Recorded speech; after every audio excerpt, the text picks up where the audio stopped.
भाऊ पुढे अशोक भाऊ पुढे या, तिकडे या. उपस्थित असलेले आमचे ज्येष्ठ मार्गदर्शक आदरणीय भाऊ उर्फ भानुदासजी पवार साहेब, या कार्यक्रमाला उपस्थित असलेले इंदापूर शहरातील लोकप्रिय वकील आदरणीय गिरीशजी शहा, इंदापूर नगरपालिकेचे लोकप्रिय माजी नगराध्यक्ष विठ्ठलप्पा ननवरे, इंदापूर शहरातील नामवंत इंजिनियर आणि आपणा सर्वांचे मार्गदर्शक माननीय माळुंजकर साहेब, गणेशजी कोथमिरे माजी नगरसेवक, प्रतिष्ठित व्यापारी मिलिंद सेठ जोशी, त्याचबरोबर छत्रपती शिवाजी मंडळाचे अध्यक्ष, आपणा सर्वांचे मार्गदर्शक, संघर्षशील व्यक्तिमत्व माननीय विजयराव कांबळे आणि इंदापूर नगरपालिकेचे माजी नगरसेवक मोहिते साहेब, उपस्थित बंधू आणि भगिनींनो, इंदापूर नगरपालिकेची निवडणूक लागली आहे आणि प्रचंड धावपळ सुरू आहे. सर्वजण सभा घेत आहेत आणि माणसाला भेटण्यासाठी वेळ नसणारे लोक सुद्धा इंदापूरमध्ये येऊन गल्लोगल्ली फिरत आहेत आणि लोकांना वेगवेगळ्या गोष्टी धमक्या देत आहेत, लोकांशी बोलत आहेत आणि लोकांना सांगता आहेत आम्ही कसे बरोबर आहे. माझं त्या लोकांना एवढंच विचारणं आहे की 16 डिसेंबर 2016 या नगरपालिकेची निवडणूक झाली. ही निवडणूक होण्यापूर्वी तुम्हा सर्वांना मी विचारतो की आपल्या घरपट्टीवर व्याज होतं का? आपल्या पाणीपट्टीवर व्याज होतं का? आपल्याला तिप्पट शास्ती होती का? आपल्या ज्योतिबाच्या मंदिरा शेजारी महिला डेपो उभा केला होता का? आपला इंदापूर तलावातील पाणीपुरवठा योजना चालू होती? अशा अनेक गोष्टी चुकीच्या करून या शहराला अडचणीत आणलं. लोकांनी विश्वासाने मतं दिली, विश्वासाने मतं देऊन विजय केलं आणि विजय केल्यानंतर दुसऱ्या दिवशी या माणसांनी उच्छाद मांडला. आमचे पूर्वीचे लोक म्हणायचे की गावामध्ये कुणालाही निवडून द्या पण या लोकांना निवडून देऊ नका. 92 साली निवडणूक झाली, मुकुंद शेठ शाह उभा राहिले, या परिसरांनी त्यांना 300 मतांनी नाकारलं, 2 मतांनी नाकारलं. पुन्हा 2002 ला निवडणुकीला उभा राहिले, 400 मतांनी नाकारलं. आमचे ज्येष्ठ मार्गदर्शक पूर्वज आम्हाला सांगत असायचे की ही विक्षिप्त लोक आहेत, इंदापूर शहराचं हे वजवाटोळ करतील, यांचं जसं पांघरून आहे तशी ही माणसं नाही, हे शोषक आहे, ही इंग्रजांसारखी ईस्ट इंडिया कंपनी आहे. या शहरामध्ये कुणाचं भलं झालेलं त्यांना पाहत नाही, कुणाचा चांगला व्यापार चाललेला त्यांना पाहत नाही, कुणाच्या घरामध्ये व्यवस्थित असलेलं त्यांना पाहत नाही आणि लोकांच्या हिताचा ते कधीही विचार करत नाही. तेव्हा अशा लोकांना सातत्यानं नाकारलं जायचं. परंतु आमच्यातली काही मंडळी आणि आदरणीय हर्षवर्धन पाटील साहेब या सर्वांनी पुढाकार घेतला आणि त्यांना निवडून दिलं. निवडून दिल्यानंतर भाऊंना पहिल्याच दिवशी ते म्हणाले, आम्ही तुमच्यामुळे निवडून आलो नाही, आम्ही आमच्या पैशामुळे निवडून आलो, आम्ही पैसे वाटले आणि लोकांना विकत घेतलं असं म्हणून निवडून आले. आज 26 नोव्हेंबर आहे, संविधान दिन आहे. 26 नोव्हेंबर 1949 ला भारतामध्ये संविधान लिहून पूर्ण होऊन या देशाला दिलं गेलं. लोकांसाठी कायदा केला. संविधान हे गरीब माणसासाठी आलं. रस्त्यावर सामान्य माणसाच्या मताची किंमत आणि देशाच्या राष्ट्रपतीच्या मताची किंमत एक होती. अशा या संविधान दिनी मी तुम्हाला सांगतो की आपल्याला गुलाम बनवण्याचा प्रयत्न करणारे, पैसे देऊन सत्ता हस्तगत करण्याचा प्रयत्न करणारे आणि भ्रष्टाचार, सत्तेतून पैसा आणि पैशातून सत्ता आणि हा पैसा आपल्यातल्याच युवकांना द्यायचा त्यांना रोजगारापासून दूर करायचं, रोजगारापासून मुक्त करायचं आणि वेगवेगळ्या मार्गाला लागायचं, असा हा भ्रष्टाचारातून निर्माण झालेला पैसा समाजामध्ये द्यायचा आणि समाजामध्ये विध्वंस निर्माण करायचा, अशा प्रकारच्या गोष्टी यांनी केल्या. ते 7 फेब्रुवारी 2017 त्यांनी नगराध्यक्ष पदाची सूत्र घेतली आणि ह्या माणसाला इंदापूरकरांना कसं बुडवायचं याची चैन पडनाशी झाली. कनसे नावाचा एक अधिकारी हाताशी धरला आणि या शहराला ठरवून 1 एप्रिल 2017 पासून 24% व्याज लावलं. आज ते म्हणले मगाशी नलवडे साहेबांपाशी जनता एक्सप्रेसला की आम्ही ते लावलेलं नाही. गिरीश शेठ, ननवरे आप्पा, आपण सर्वजण तिथं धरणं धरलं होतं 1 एप्रिल 2017 आणि आपण त्यांना सांगत होतो की हे तुम्ही व्याज लावू नका, व्याज लावणं चुकीचं आहे. आम्ही आज विरोध करत नाही, हे सर्व लोक त्याच्यात होते आणि आम्ही त्यांना सांगितलं की तुम्ही व्याज लावू नका. त्यावेळेस हे म्हणले आम्हाला संस्था चालवायची, संस्थेचं उत्पन्न वाढवायचं आहे, व्याज लावल्याशिवाय आम्हाला पर्याय नाही. त्यांनी घरपट्टीचे दर वाढवले, व्याजाचे दर वाढवले, 24% व्याज लावलं. एवढंच नाही तर कधी न लावलेली शास्ती घरपट्टीच्या तिप्पट त्यांनी लावली आणि इंदापूरकरांना घरपट्टीच्या व्याजाचा कॅन्सर त्यांनी बक्षीस दिला. सुरुवातीला या गोष्टीचं गांभीर्य लोकांना कळलं नाही, परंतु या गावामध्ये आमच्यासारखे काही कार्यकर्ते होते, त्यांनी संघर्ष समिती स्थापन केली आणि या संघर्ष समितीच्या माध्यमातून विरोध केला. ज्यावेळेस आमचं धरणं आंदोलन चालू झालं त्यावेळेस चेष्टा करायचे, आमच्याकडे बघून कुचेष्टेने हसायचे आणि हसून चेष्टा करत जायचे. आंदोलनामध्ये अर्जुन संभाजी शिंदे नावाचा 92 वर्षाचा इंदापूरचा नागरिक तिथं 950 दिवस धरणे धरून बसला. आंदोलनामध्ये रघुनाथ खरवडे नावाचा माणूस त्या ठिकाणी 95 वर्षाचा माणूस 950 दिवस धरणं धरून बसला. विषय बरोबर असो अथवा चुकीचा असो, तुम्हाला मनाची नाही जनाची वाटायला पाहिजे होती की आमच्या या गावातले ज्येष्ठ, आमच्या या गावातले आदर्श माणसं त्या ठिकाणी बसलेली आहेत, आपण त्यांच्याकडे गेलं पाहिजे, त्यांना विचारपूस केली पाहिजे. जेव्हा जेव्हा आम्ही विचारायला गेलो त्या वेळेला म्हणले आम्ही हे बंद करणार नाही, आम्ही लावलं. आणि आज जनता एक्सप्रेसच्या समोर सांगतात आमचा त्याच्याशी काही संबंध नाही, त्यांनीच ठराव केला. सगळे ठराव मी उद्याच्याला पत्रकार परिषदेत दाखवणार आहे आणि ठराव सुद्धा कोणी केला हे सुद्धा तुम्हाला दिसल आणि विरोध त्या ठरावाला कोणी केला हे सुद्धा त्याच कागदावर तुम्हाला दिसल. मी सांगतो भरत शेठ तुम्हाला, ते केलं व्याजाचं पाप तुम्हीच केलेलं आहे. निवडणुकीच्या तोंडावर तुम्ही नाकारू नका, तुम्ही खोटं बोलण्याची सवय बंद करा.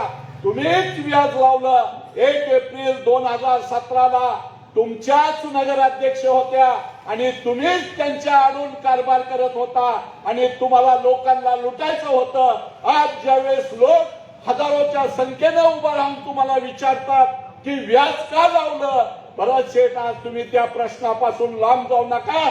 तुम्ही मला म्हणला होता की तुम्ही कॅन्सल करून दाखवा, मी तुम्हाला किलोभर पेढा जाईल.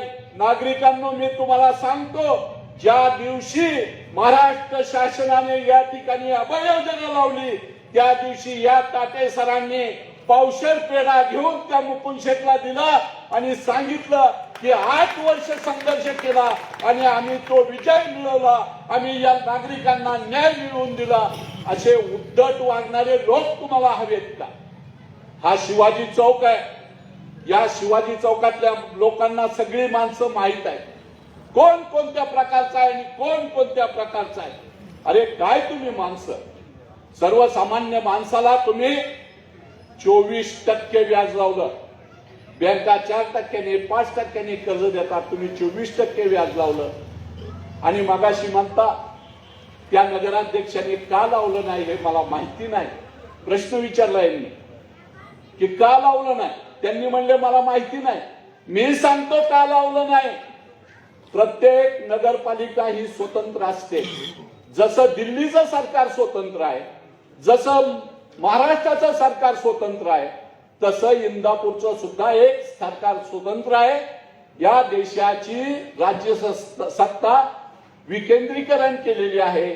त्याच्यामध्ये स्थानिक स्वराज्य संस्था, राज्य सरकार आणि केंद्र सरकार याच्यामध्ये अधिकाराचं वाटप केलेलं असतं. आणि हे जे आपलं स्थानिक स्वराज्य संस्था आहे, तुम्ही आता जे प्रतिनिधी मंडळ निवडून देताय, तो तुम्ही गावाचं कारभार करण्यासाठी तुमचं सरकार निवडून देताय.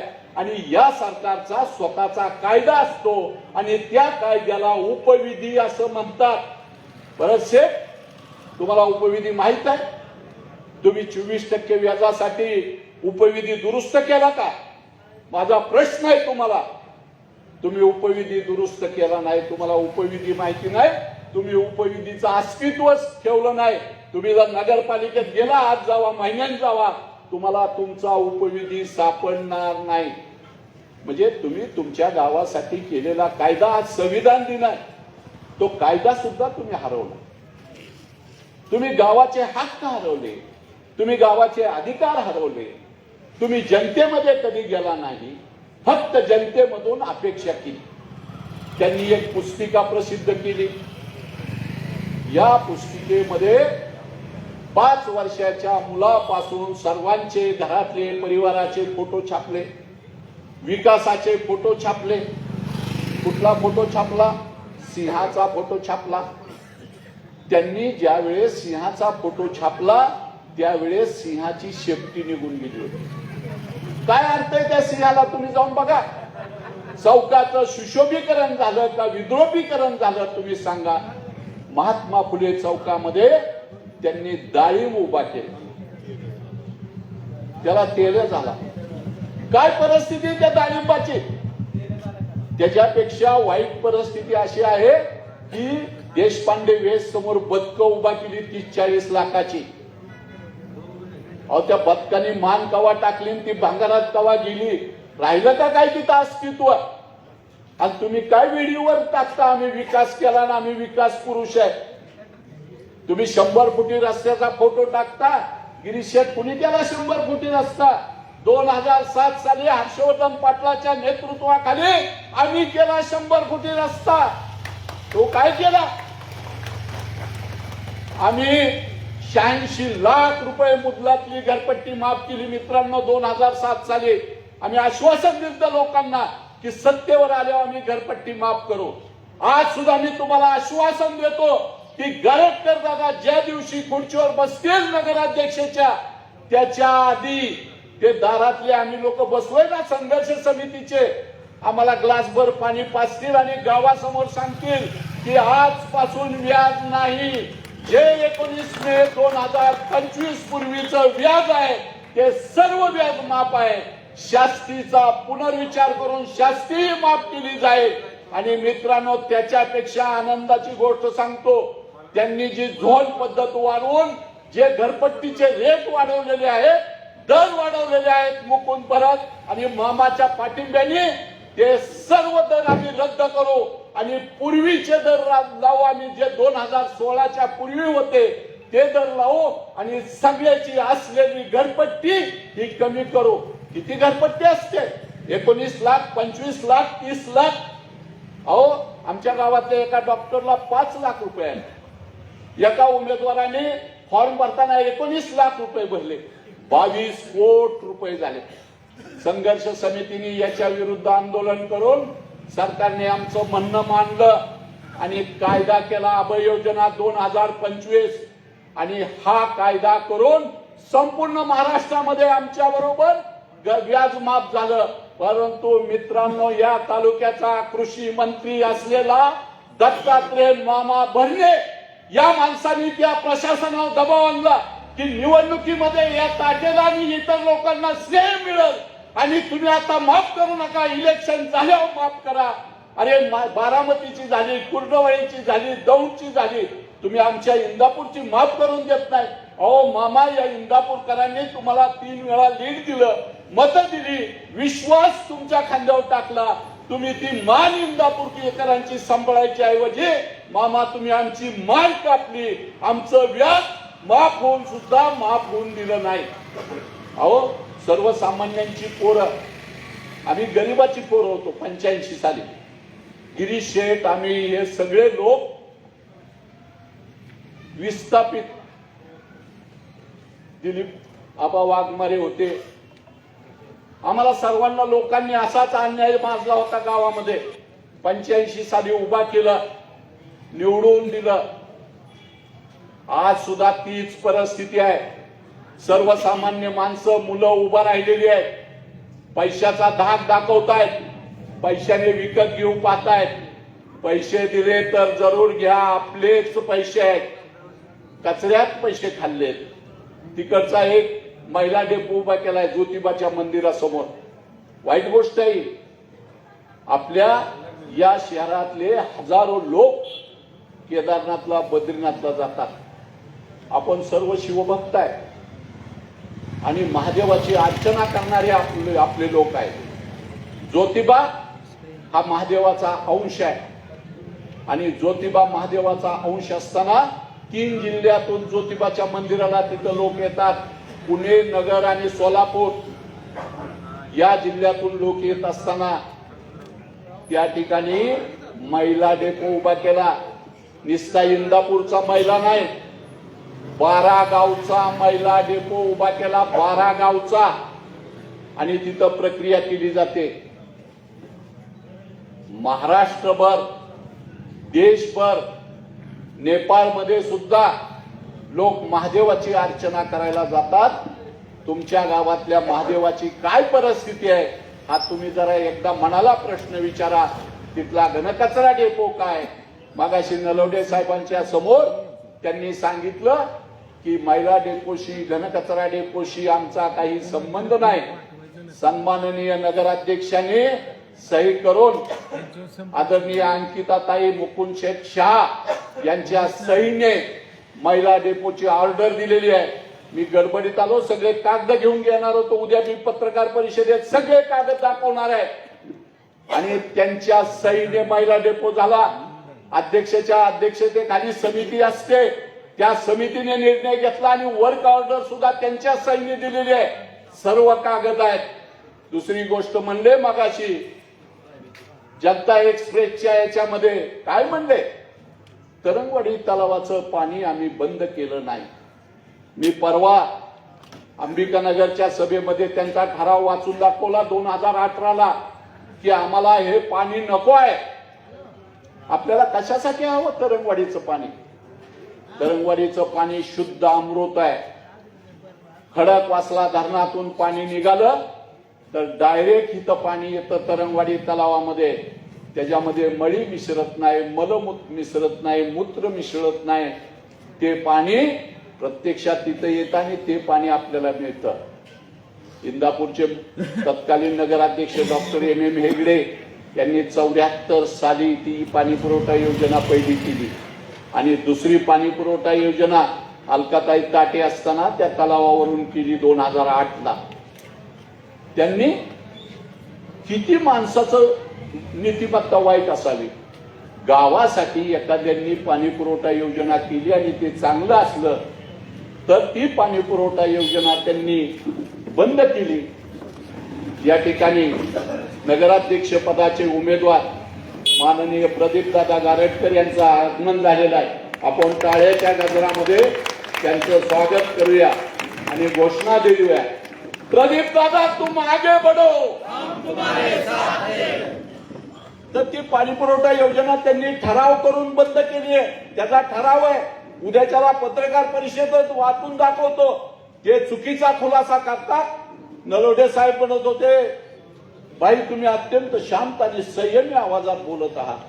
खोटं बोलायचं असल्यावर शांत बोलावं लागतं आणि अन्यायाच्या विरुद्ध बोलायचं असल्यावर आक्रमक बोलावं लागतं. अन्याय हा भीक मागून मिळत नाही. न्याय हा संघर्ष करून मिळतो आणि तो संघर्ष आम्ही गावासाठी करणार आहे. बराच वेळ झालेला आहे. मी आता पुढचे विषय पुन्हा कधीतरी मांडेल.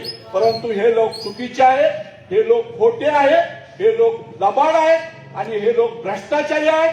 हे सत्तेतून पैसा कमवतात, सत्तेतून पैसा कमवतात आणि पैशातून सत्ता मिळवतात. हे चक्र त्यांचं बंद करायचंय. या भ्रष्टाचाराचा पाठीराखा असलेला मामा त्या मामाला ही सुखरूप घरी पाठवायचंय आणि 2 डिसेंबरला बस या चित्रावर शिक्का मारायचा आहे आणि आपण प्रदीप दादा गारटकर आणि त्यांच्या सर्व नगरसेवक पदाच्या उमेदवाराला प्रचंड मताने विजय करावा असं आवाहन करतो आणि प्रदीप दादांना विनंती करतो त्यांनी मार्गदर्शन करावं.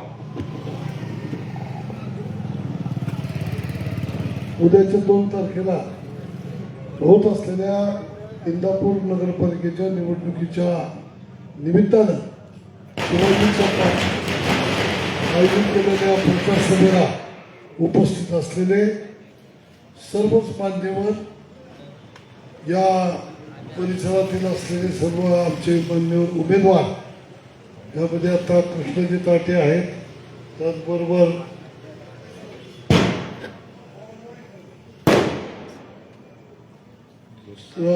इथं गोरख पवार आहेत, त्याचबरोबर शेटेताई आहेत, प्रशांत शेटे आहेत आणि वसीम बागवान आहेत. या आणि एक नगराध्यक्षाचा उमेदवार या आमच्या प्रचाराच्या निमित्तानं आयोजित केलेल्या या प्रचार सभेला उपस्थित सर्व बंधू भगिनींनो आणि पत्रकार मित्र, वेळ भरपूर होत गेलाय. मला आपल्यासमोर बोलताना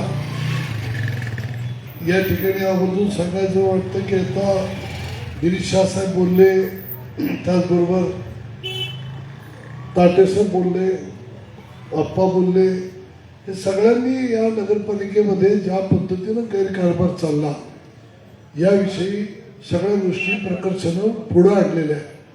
नागरिकांना विचार करायला लावणारं अशा पद्धतीचे वक्तव्य या ठिकाणी या आधीच्या सगळ्या लोकांनी केलेली आहे. निवडणूक म्हणले की आरोप प्रत्यारोप होत राहणार, ही जरी वस्तुस्थिती असली तरी आरोपांमध्ये काही तथ्य आहे की नाही हे मतदारांनी शोधलंच पाहिजे. आणि मग आम्ही जेव्हा काही गोष्टी सांगतो तर ते खरं का खोटं हे तपासण्यासाठी रोजचं पाणी पिता ते कधीतरी एखाद्या लॅबमध्ये तपासून घेता का? ते घ्या, त्यामध्ये काय रिपोर्ट येतो ते पहा. जितक्याही फिल्टरच्या कंपन्या आहेत या कंपन्यांच्या असलेल्या सगळ्या मालकांनी उजनीचं पाणी किती फिल्टर केलं तरी प्युअर पाणी फिल्टर होतच नाही असे रिपोर्ट आहे. मग आता हे उजनीचं पाणी आम्ही प्यायचं आहे का? तर आम्ही तुम्हाला या ठिकाणी निवडून दिलंय, आमचाही नाईलाज आहे, काय करता? तुम्ही द्याल ते खायचं, तुम्ही द्याल ते प्यायचं. या गावामधनं जर आम्ही उघड्या गटारी मोठमोठ्या गटारी बांधून ठेवल्यात आणि त्या गटारीमध्ये दारुडे नव्हे तर या गावातले शिक्षक जर त्या उघड्या गटारीमध्ये पडून मरतायत आणि आम्हाला त्याचं काहीच वाटत नाही. आम्ही बाकी नगरपालिकेने केंद्रीय राष्ट्रीय पुरस्कार मिळवला स्वच्छतेचा.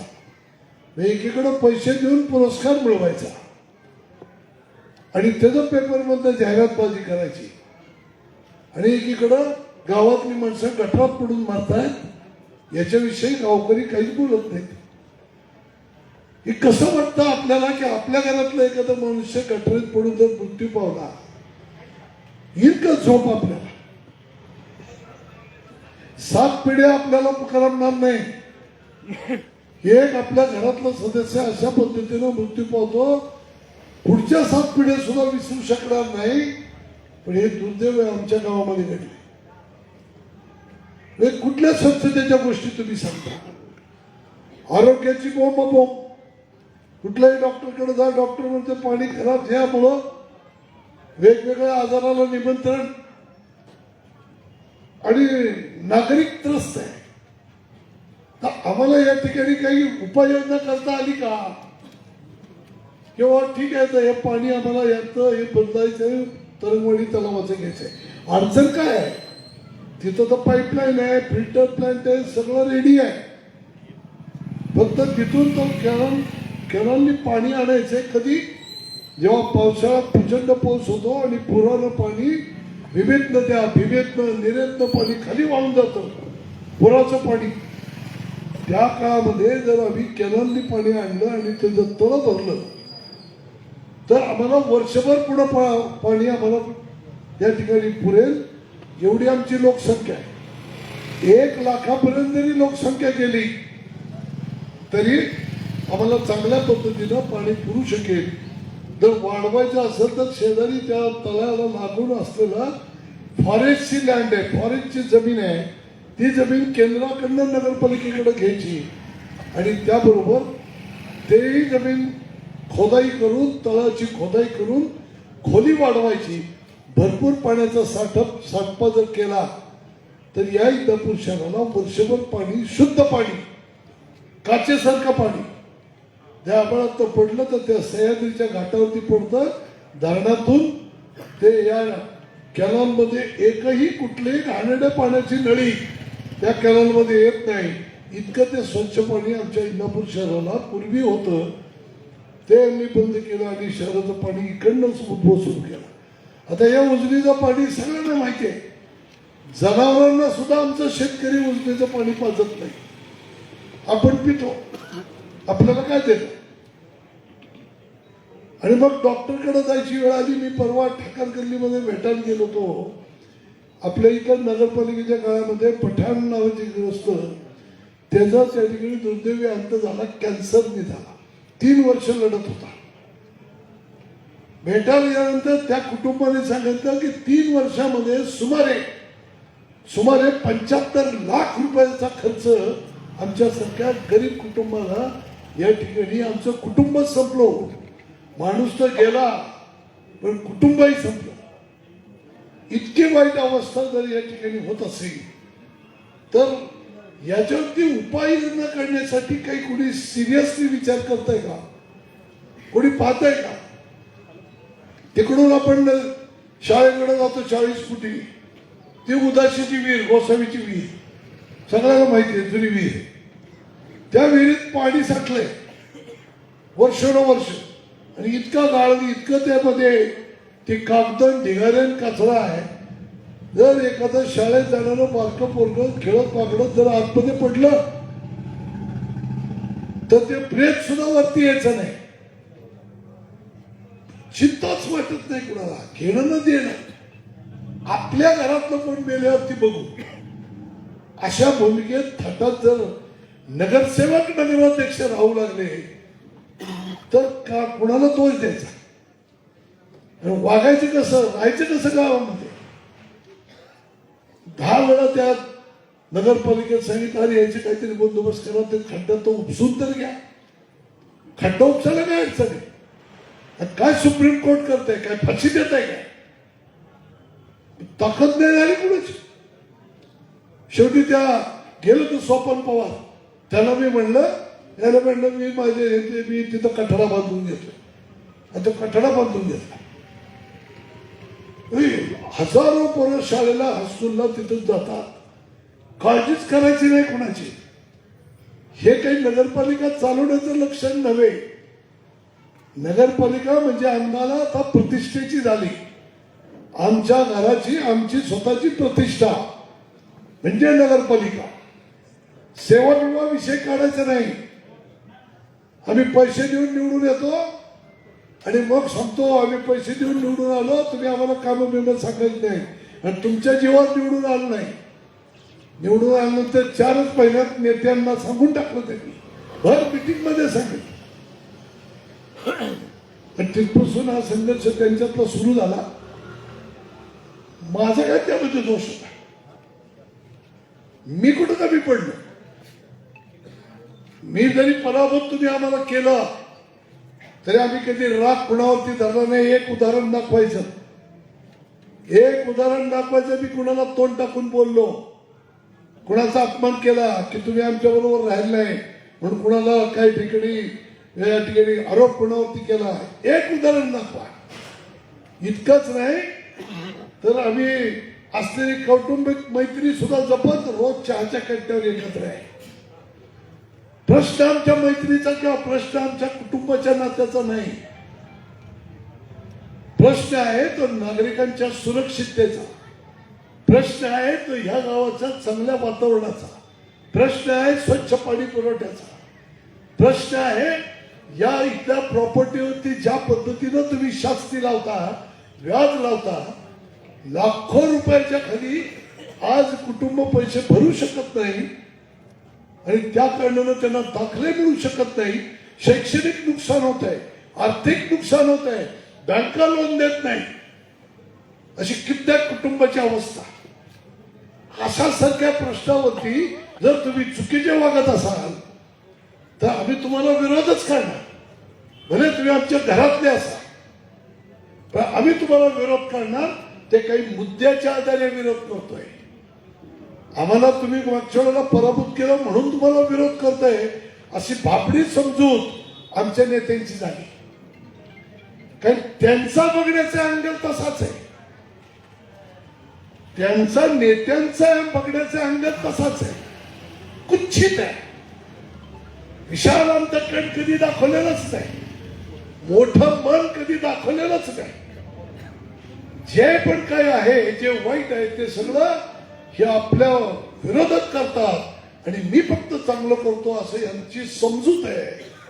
ज्या पद्धतीनं तुम्ही राजकारण करता, मी म्हणतोय अरे सामान्य कुटुंबातले लोक आपण संघटना आम्ही राबवतोय, त्याच्या कुटुंबातला वेळ आम्ही घेतोय, पैसा घेतोय, त्याच्या कुटुंबातली त्याची स्वतःची शक्ती, त्याची बुद्धिमत्ता सगळी कामी लावतोय, संघटना आम्ही बांधतोय आणि संघटनेच्या माध्यमातून असंख्य असंख्य उपक्रम कार्यक्रम बघताय की सगळं इंदापूर केवढे मोठमोठाले कार्यक्रम. आणि या सगळ्या ह्याच्यातनं गुडविल तयार होत नाही का? त्या पक्षाच्या माध्यमातून केलेल्या कार्यक्रमातनं शास्त्रीय जीवनोपयोगी जीवनात सामाजिक उपयोगी उपक्रम केले, त्याचा फायदा समाजात झाला तर समाज नाव घेत नाही का? आणि त्याचा फायदा पक्षाला होत नाही का? नेत्याला होत नाही, सगळ्यांना होतो. सज्जन कार्यकर्ता, चांगला कार्यकर्ता मिळवणं सध्याच्या दिवसात कठीण. सगळे स्वार्थी लोभिक असलेला समाजात आपण कार्यकर्ता बघतो. या इंदापूर शहरातला कार्यकर्ता जो मला अनेक वर्षापासून आजही पर्यंत मिळालेला आहे, हा सगळा कार्यकर्ता निस्वार्थी बुद्धीनं काम करून संघटना मोठी करणारा, संघटनेची सामान्य गोरगरिबाची ताकद वाढवणारा. मी म्हणत होतो एवढं यातले 4-5 लोक आहेत तुमचंच काम केलेलं आहे, प्रामाणिक आहेत, यांना उमेदवारी द्या.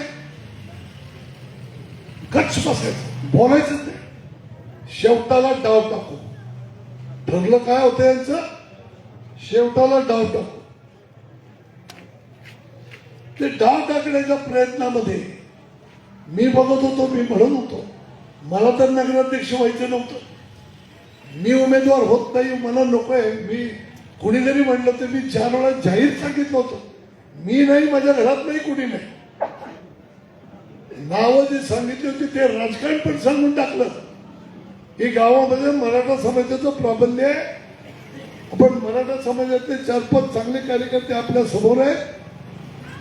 जर तुम्ही या ठिकाणी त्यांना उमेदवारी की दिली तर तालुक्यामध्ये जे काही जातीवादाचं राजकारण चालतं त्या जातीवादाच्या राजकारणाला पूर्ण विराम मिळेल.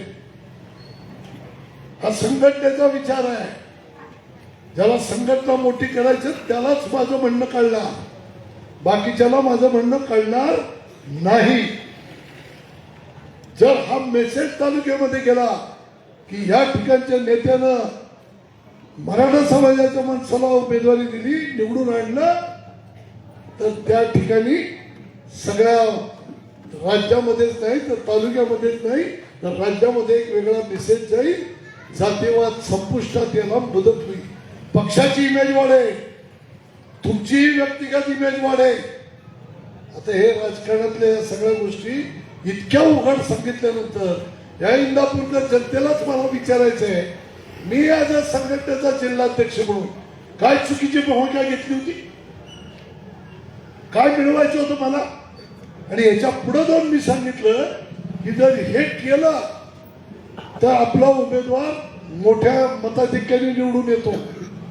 ते कसं? तर त्यामध्ये आम्हाला विरोधक असलेले, पारंपरिक विरोधक असलेले हर्षवर्धन पाटील साहेब असतील किंवा आमच्या आता नुकताच भाजपमध्ये प्रवेश केलेले मानेदादा प्रवीण मध्ये असतील, या लोकांनी आम्हाला सांगितलं की उद्याच्या नगरपालिकेच्या निवडणुकीत तुम्ही कुठलाही उमेदवार द्या, आम्ही तुमच्या पाठीशी उभारणार. मी मागायलाच गेलो नव्हतो पाठिंबा. त्यांना का वाटावं बरं की मला पाठिंबा द्यावा, मी दिलेल्या उमेदवाराला पाठिंबा द्यावा, हे त्यांना का वाटावं? का तर तुमची वागणूक, तुमची वर्तणूक, तुमची कार्यपद्धती आमच्याशी काय संबंध आहे? आणि मग मी माझ्या नेतृत्वाशी इथल्या राज्यातल्या ह्या गोष्टी बोललो, एकदा नाही अनेकदा बोललो, किंवा असं जर केलं तर 100% उमेदवार निवडून येतो. निवडून यायचं सोडा, मी म्हणतो जर असं राजकारण झालं असतं, हे आमच्या इथल्या नेत्यांनी माझं ऐकलं असतं, मी जर नाव पुढे दिलं असतं तर नावच सांगितलं तर इथं वसंतराव माळुसकरांचं नाव दिलं होतं, अमर गाडेचे नाव दिलं होतं, त्या पाळू ढवळेचे नाव दिलं होतं, अनिल राऊताचंही नाव दिलं होतं. यातलं कुठलंही ठरवा, मला अडचण नाही, माणूस मी निवडून आणतो. हर्षवर्धन पाटील साहेब या ठिकाणी आले, त्यांचं स्वागत आपण करू. मग यामध्ये अडचण काय येत होती? अडचण कोणतीच येत नव्हती. सहजासहजी उमेदवार निवडून आला असता, निवडणूक झालीच नसती, बिनविरोध मनुष्य निवडून आला असता, बिनविरोध. ह्या गोष्टी सांगितल्यानंतर नेतृत्वाला काय वाटलं कळलं नाही, पण नेतृत्वाला या ठिकाणी सारखं एकच ते बोलायचे, पैसे वाला पाहिजे, पैसे वाला पाहिजे, पैसे वाला पाहिजे. अरे म्हटलं काय, कशासाठी पैसे वाला पाहिजे? सामान्य कार्यकर्त्याची काही किंमत आहे का नाही? सारखं पैसेवाला पैसेवाला. आणि कुणी दहशत खावी? मंत्र्यांनी? अरे मंत्री म्हणजे साक्षात सरकार आहे. हे सरकार जर पैसेवाल्याची दहशत खात असेल तर इंदापुरातल्या जनतेला मला सांगायचंय, ही पैसेवाल्याची दहशत उद्याच्या 2 तारखेला आपण संपवून टाकू.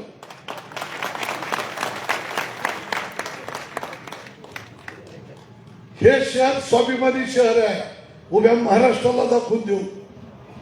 हे शहर पैसेवाल्यापेक्षा कार्यकर्त्याच्या पाठीशी उभं राहतं. हे जनतेच्यासाठी लढणाऱ्या कार्यकर्त्याच्या पाठीशी उभं राहतं, संघटनेच्या पाठीशी उभं राहतं. संघटनेचा मंत्र जपणारं हे शहर आहे.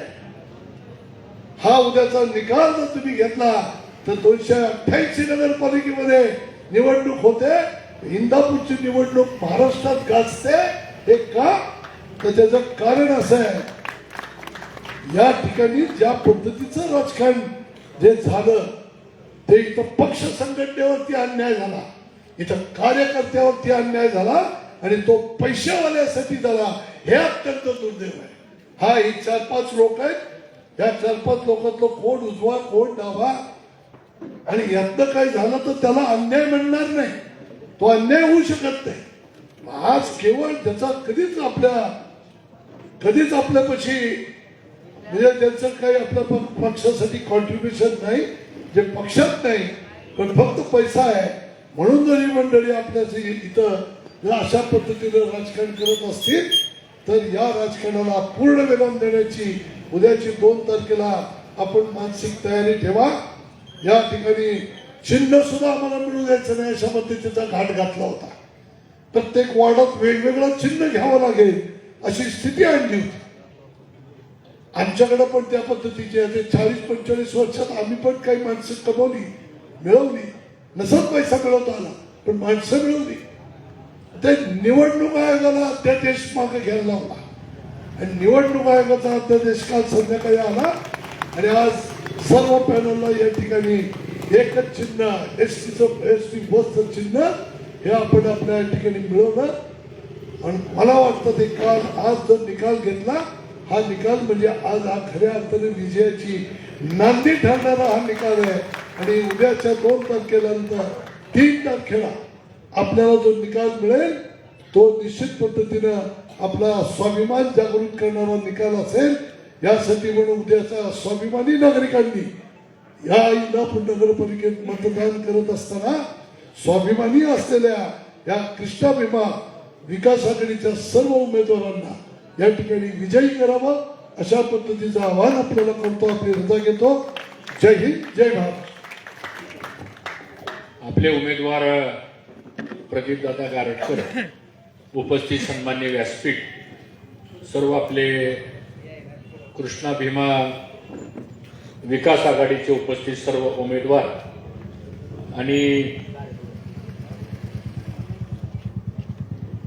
या खडकपुऱ्यावरती आपली जी सभा होते यासाठी एवढ्या मोठ्या संख्येने आलेले सर्व मतदार बंधू भगिनी, पत्रकार मित्र आणि माझ्या सहकारी मित्रांनो, वेळ खूप थोडा राहिलेला आहे आणि प्रचाराची रणधुमाळी खूप मोठ्या प्रमाणामध्ये आपल्या शहरामध्ये सुरू आहे. त्यामुळे 2 तारखेला आपण सर्वांनी एसटी बसला आपण मतदान करावं ही विनंती करण्याकरता आम्ही सर्वजण आले.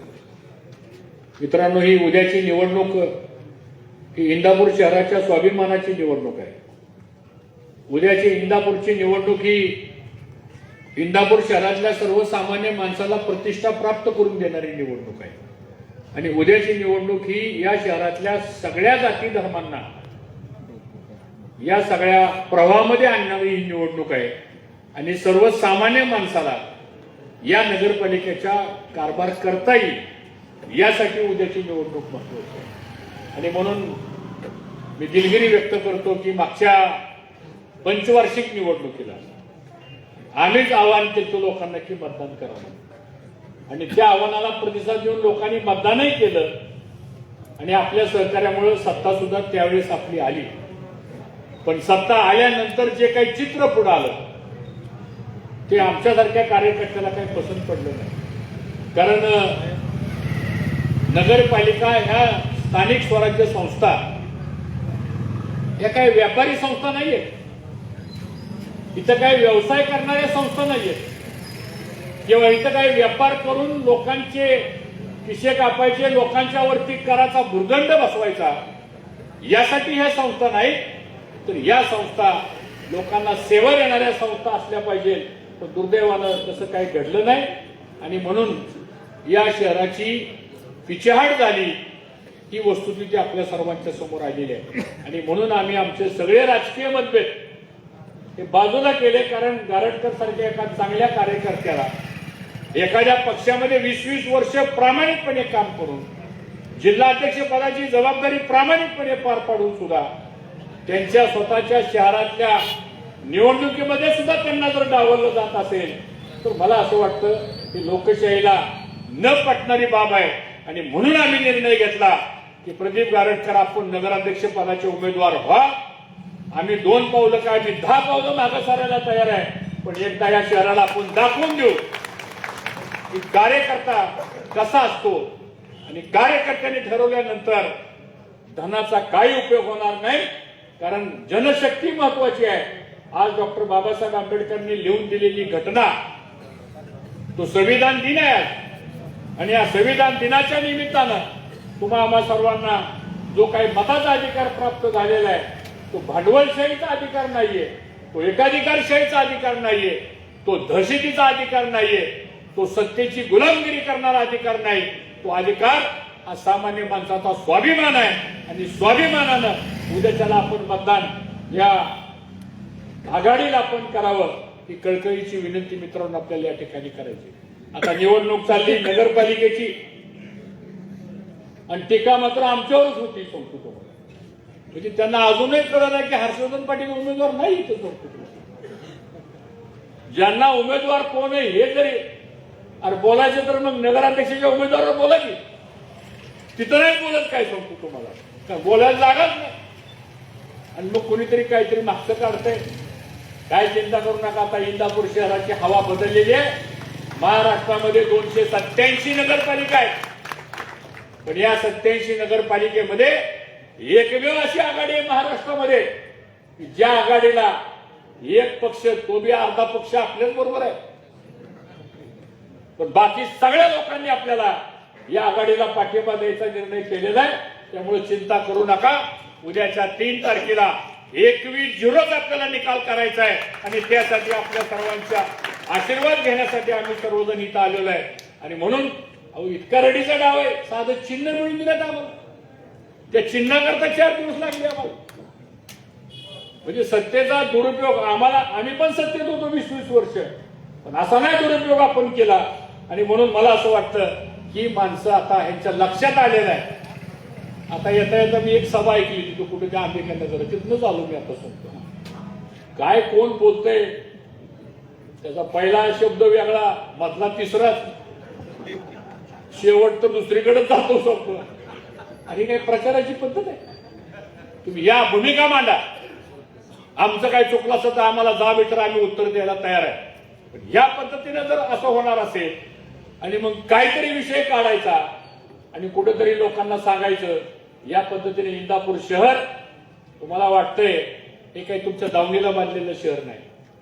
या इंदापूर शहराचा कारभार, नगरपालिकेचा कारभार कोणाच्या तरी घरात बसून चालणार नाही, तर त्या इमारतीमध्ये बसून कारभार चालणार आहे. आणि त्या कारभारामध्ये या शहरातला गरीब माणूस जरी नगरपालिकेत गेला तरी सुद्धा त्याला सन्मानाचीच वागणूक मिळाली पाहिजे. कोणाच्या तरी घरात जावा आणि मग तिथनं फोन करून आमचं काम करा, या पद्धतीने नगरपालिका चालणार नाही. हे मला आपल्या सर्वांना या निमित्तानं मुद्दाम सांगायचं आहे. आणि म्हणून इंदापूर शहर आणि येणाऱ्या भविष्यातली इंदापूर तालुक्यातली सगळी आघाडी, यामध्ये प्रवीण भैया माने असतील, यशवंत माने असतील, सगळे आम्ही कार्यकर्ते पदाधिकारी एकत्रपणानं प्रदीप गारडकरांच्या पाठीमागे ठाम उभा आहे.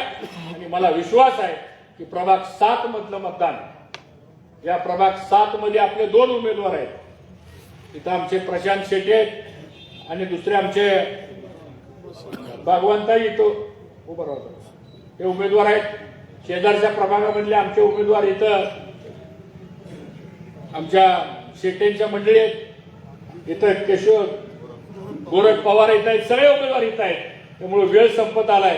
आणि म्हणून मला आपल्या सर्वांना एवढंच सांगायचंय की काय जरी झालं, आता शेवटचा प्रयोग होईल.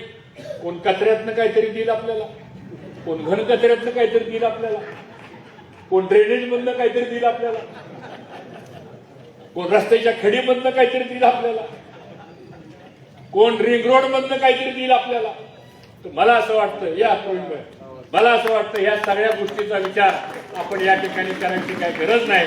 आणि म्हणून सगळ्यांनी ताकदीनं आज आपल्या या संदर्भामध्ये एकही मत आपलं इकडे तिकडे जाता कामा नये.